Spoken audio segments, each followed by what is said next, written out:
मार्गशीर्ष मास की अन्नपूर्णा मैया की व्रत कथा। मार्गशीर्ष के महीने में 21 दिनों तक चलने वाला मां अन्नपूर्णा का व्रत बहुत ही चमत्कारी है। अन्नपूर्णा मैया का व्रत मां की कृपा पाने के लिए और उनका धन्यवाद करने के लिए भी लोग इस व्रत को रखते हैं। मां की पूजा करने से और इस दिन व्रत रखने से सभी प्रकार के सुख सौभाग्य की और धन धान्य में बढ़ोतरी होती है। घर में कभी भी अन्न और धन की कमी नहीं रहती। इस दिन रसोई घर की भी पूजा की जानी चाहिए। रसोई घर में आप पूजा करके सबसे पहले सुबह नहा धोकर कथा सुनिए और उसके बाद ही अपनी रसोई घर में कुछ पकाएं। 21 दिनों तक रोज इस व्रत को रखना चाहिए और मां अन्नपूर्णा को रोज भोग लगाना चाहिए। जो लोग इस दिन 21 दिनों का व्रत ना रख पाएं, वो मार्गशीर्ष की पूर्णिमा को व्रत रखकर मां की विधि विधान से पूजा प्रार्थना कर सकते हैं और उनको भोग लगा सकते हैं। इस प्रकार उन्हें भी 21 दिनों के व्रत की ही पुण्य की जैसे प्राप्ति होती है। पुराणों में जो कथा प्रचलित है, उस कथा के अनुसार एक बार की बात है, काशी निवासी धनंजय की पत्नी का नाम सुलक्षणा था। वैसे तो उन्हें सारे सुख प्राप्त थे, लेकिन एक गरीबी ही उनके सबसे बड़े दुख का कारण थी और यही दुख उन्हें हर समय सताता रहता था। एक बार सुलक्षणा ने धनंजय से कहा कि स्वामी, आप कुछ उद्यम करो तो काम चले, ऐसे बैठे रहने से कोई काम नहीं चलने वाला। अब तो सुलक्षणा की बात धनंजय के मन में बैठ गई। अब तो वह उसी दिन भगवान शंकर को प्रसन्न करने के लिए बैठ गया और कहने लगा, हे देवादिदेव विश्वेश्वर, मुझे पूजा पाठ आदि कुछ भी नहीं आता है, मैं तो आपके सहारे बैठा हूँ। ऐसा कहकर वह शिवजी के आगे 2 दिन तक भूखा प्यासा बैठा रहा। यह देखकर शिवजी जी ने उसके कान में अन्नपूर्णा अन्नपूर्णा अन्नपूर्णा इस प्रकार 3 बार कहा। ये कौन क्या कह के चला गया? अब धनंजय इसी सोच में पड़ गया। इसके बाद वह मंदिर में गया और वहाँ पे जितने भी भक्तजन आया करके, पंडित लोग आया करते, वह सब उनसे पूछने लगा कि पंडित जी, ये अन्नपूर्णा कौन है? तब ब्राह्मण बोले कि तू अन्न छोड़कर बैठा है, इसलिए तुझे केवल हर समय अन्न की बात ही सूझती रहती है, और कहा, जा घर जाकर भोजन ग्रहण कर। अब इसके बाद धनंजय घर चला गया और उसने अपनी पत्नी को सारी बात कही। जब सारी बातें सुनी, तब सुलक्षणा बोली कि हे स्वामी, आप चिंता मत कीजिए, भगवान शंकर ने ही आपको ये मंत्र दिया है और वही इस बात को प्रकट करेंगे। इसके बाद भूखा प्यासा धनंजय फिर से भगवान शंकर के आगे उनके ध्यान में रमकर बैठ गया।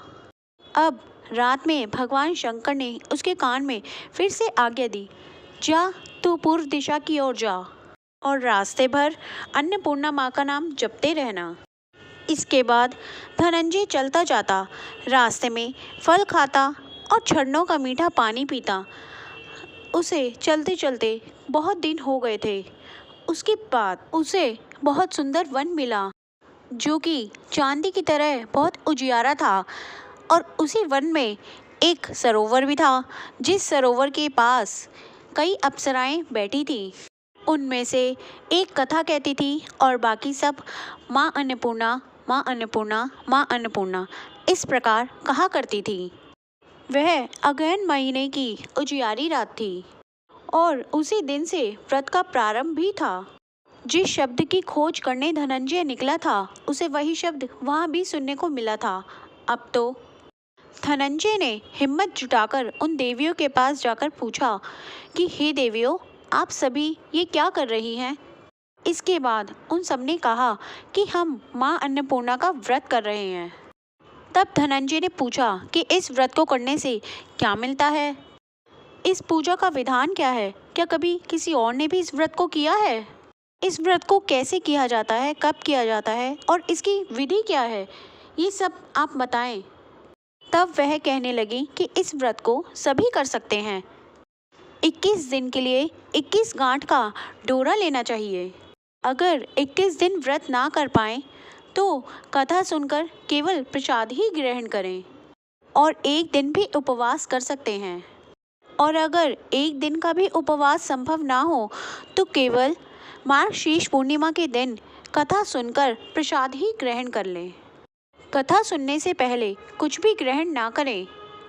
निराहार रहकर इस कथा को कहें और कथा सुनने वाला अगर कोई भी ना हो तो फिर अपने सामने पीपल के पत्तों को रखकर या फिर सुपारी या फिर ग्वार पाटी के वृक्ष के आगे कथा कहें और या फिर सूर्य गाय या फिर महादेव जी को बिना कथा सुनाए मुख में दाना न डालें या फिर दीपक जलाकर भी आप इस कथा को कह सकते हैं। अगर गलती से मुख में कुछ चला जाए तो फिर से अगले दिन इस दिन का उपवास करें। व्रत में क्रोध ना करें, झूठ ना बोलें। यह सब सुनकर धनंजय ने पूछा, मुझे इस व्रत को कर कर क्या मिलेगा? तब वह देवियाँ कहने लगी कि इस व्रत को करने से लूलों को हाथ मिल जाते हैं, अंधों को आंखें मिल जाती हैं, निर्धन के घर धन के भंडार भर जाते हैं, मूर्ख को विद्या मिल जाती है, बांझन को संतान मिल जाती है और जो भी जिस भी कामना से इस व्रत को करता है माँ अन्नपूर्णा उसकी सभी इच्छाएं पूर्ण करती हैं। तब धनंजय बोला कि बहनों, मेरे पास तो धन नहीं है, विद्या नहीं है, कुछ भी तो नहीं है। मैं तो दुखिया ब्राह्मण हूँ। क्या तुम मुझे इस व्रत का डोरा दोगी? तब उन देवियों ने उसे भी एक व्रत का डोरा दिया और कहा, ले, तेरा अकल्याण हो। इसके बाद धनंजय ने व्रत पूर्ण किया। जब व्रत पूर्ण हुआ तो सरोवर में से 21 खंड की सोने की सीढ़ियाँ धनंजय को दिखाई दी, जो कि हीरे मोती से जड़ी हुई थी। अब तो धनंजय उस सीढ़ियों पे उतर के माँ अन्नपूर्णा, माँ अन्नपूर्णा, माँ अन्नपूर्णा कहता हुआ जितनी भी सीढ़ियाँ थी, न जाने कितनी सीढ़ियाँ वो उतर गया। तो उसने देखा कि करोड़ों सूर्यों से प्रकाशमान माँ अन्नपूर्णा का मंदिर बना हुआ है। उसके सामने सिंहासन पर माँ अन्नपूर्णा विराजमान है। सामने भिक्षा के लिए शंकर भगवान खड़े हुए हैं और न जाने कितनी देवांगनाएं चंवर डुला रही हैं। कितने ही हथियार बांधकर वहाँ पहरा दे रहे हैं। अब तो वह माँ अन्नपूर्णा के चरणों में गिर पड़ा। देवी उसके मन का दुख जान गई। तब वह कहने लगा कि माँ, आप तो अंतर्यामी हो, अब मैं आपको अपनी दशा क्या सुनाऊं? इसके बाद माता ने कहा कि तूने मेरा व्रत किया है, जा, संसार तेरा सम्मान करेगा। तब माँ ने धनंजय की जीवा पर बीज मंत्र लिख दिया। अब तो उसके रोम रोम में विद्या प्रकट हो गई। इतने में ही धनंजय ने देखा कि वो तो घर के सामने खड़ा है। इतने में अब वह घर आ गया। अपनी पत्नी सुलक्षणा को उसने सारी बात बताई। माँ अन्नपूर्णा का वरदान अपने साथ लेकर आया। माँ अन्नपूर्णा की कृपा से उसके घर में सुख सौभाग्य अन्न धन के भंडार लग गए। छोटा सा घर बहुत बड़ा गिना जाने लगा। अब तो अनेक सगे संबंधी घर आ आकर कहने लगे कि अरे वाह, इतना बड़ा घर, इतना धन और इस धन का भोग करने वाली कोई संतान नहीं। ऐसा कहकर उन्होंने धनंजय को दूसरा विवाह करने के लिए मजबूर किया। हालांकि वह विवाह नहीं करना चाहता था, फिर भी बेमन से उसका विवाह करा दिया गया और सती सुलक्षणा को सौतन का दुख उठाना पड़ा। इसके बाद अगले साल जब अगैन का महीना आया, तब सुलक्षणा ने अपने नए बंधन से बंधे हुए पति से कहा कि नाथ, हम माँ अन्नपूर्णा की कृपा से ही आज यहाँ तक पहुँचे हैं, हमें उनका व्रत नहीं छोड़ना चाहिए। तब धनंजय ने उसके यहाँ आकर व्रत में बैठ गया। अब नई बहू जो थी, उसे तो इस व्रत के बारे में कुछ भी नहीं पता था। व्रत पूरा होने में सिर्फ 3 ही दिन बचे थे। इतने में ही नई बहू को खबर मिल गई। अब तो उसके मन में ईर्ष्या की ज्वाला भड़कने लगी।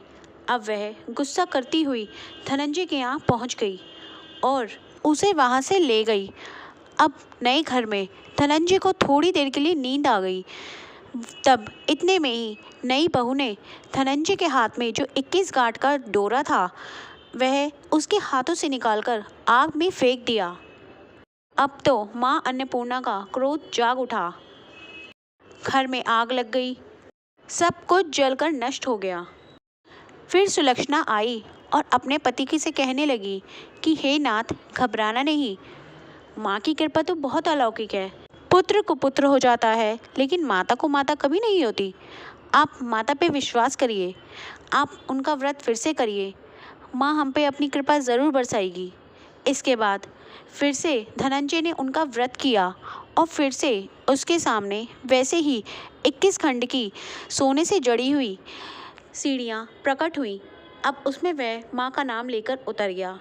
तब वह रोता हुआ माँ के पास गया और उनसे क्षमा याचना करने लगा। तब माँ ने कहा कि ले, तू ये मेरी सोने की मूर्ति ले, तू सुखी रहेगा। और कहा कि तेरी पत्नी सुलक्षणा ने मेरा व्रत बहुत ही श्रद्धापूर्वक किया है, इसलिए मैं उसे संतान होने का आशीर्वाद देती हूँ। इसके बाद अब वह घर आ गया।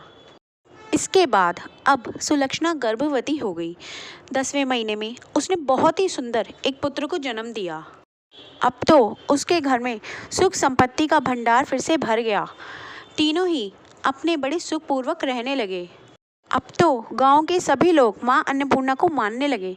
उसी गांव के एक निसंतान सेठ ने भी माँ अन्नपूर्णा का व्रत किया, जिससे उसको भी संतान प्राप्त हुई। अब तो उसने गांव में माँ अन्नपूर्णा का एक मंदिर बनवाया, जिसमें आचार्य का पद धनंजय को दिया गया। अब इसके बाद धनंजय अपनी पत्नी और अपने पुत्र के साथ मंदिर में ही रहने लगा और जीवन यापन करने लगा। इतने में दूसरी तरफ नई बहू के यहाँ डाका पड़ गया। वे लोग सड़क पे आ गए। उसके बाद पत्नी सुलक्षणा ने उसको भी अलग घर में बुलवा लिया और उसको भी रहने की जगह दे दी। तो बोलिए माँ अन्नपूर्णा की जय। जिस प्रकार अन्नपूर्णा मैया ने उन सबके घर भरे अन्य धन के भंडार से, वैसे ही इस कथा को कहते, सुनते और हुंकारा भरते सबके अन्य धन के भंडार भरिएगा। जय माँ अन्नपूर्णा।